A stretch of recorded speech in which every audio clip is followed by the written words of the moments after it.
Every 10 years, the British Broadcasting Corporation is given a new Royal Charter, a document that outlines the broadcaster's aims and values in the coming decade. While the wording of this document changes from time to time and new parts are inserted to keep up with changes in broadcasting technology, the core values of the BBC have remained the same since its creation: inform, educate, and entertain.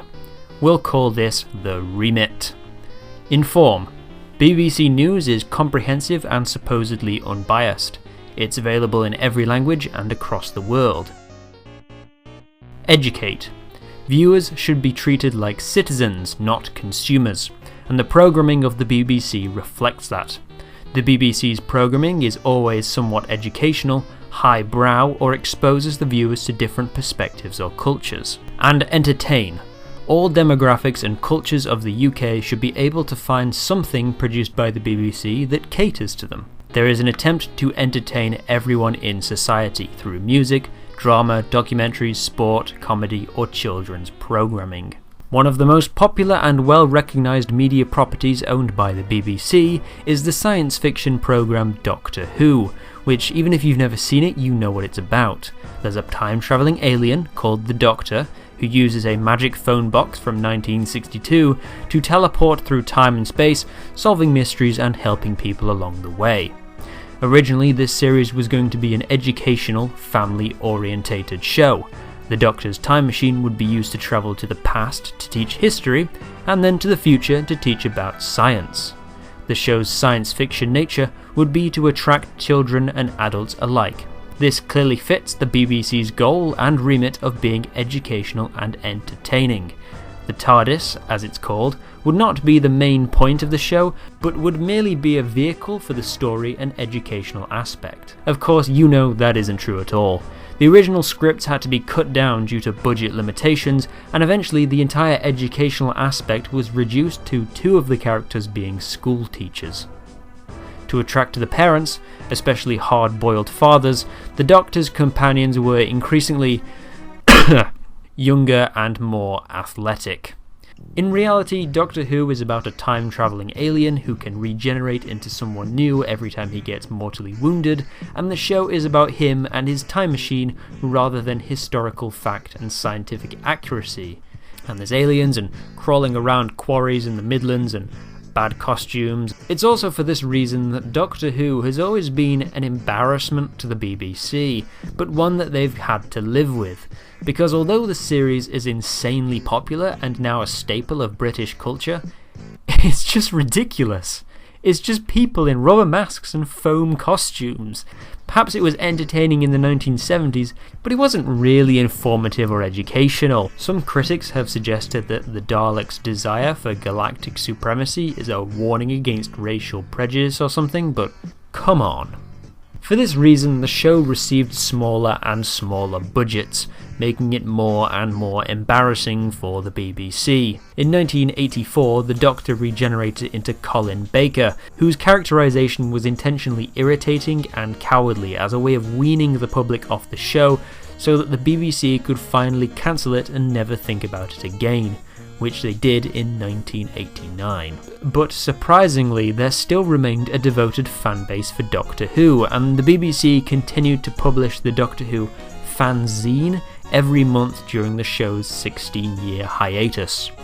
A few hardcore fans with connections to the BBC even went as far as to convince the Doctor Who cast to star in some bootleg knockoffs called The Stranger, but these are total rubbish. So the situation the BBC found themselves in was that they had an intellectual property which they didn't like and didn't want to fund, but had a huge cult following who they were obliged to entertain because the law required them to make programming catering to all members of society.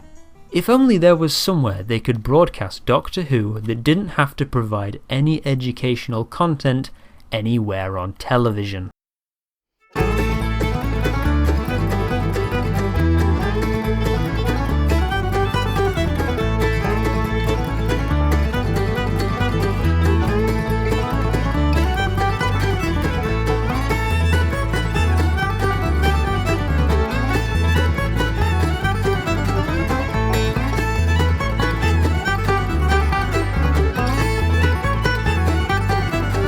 world.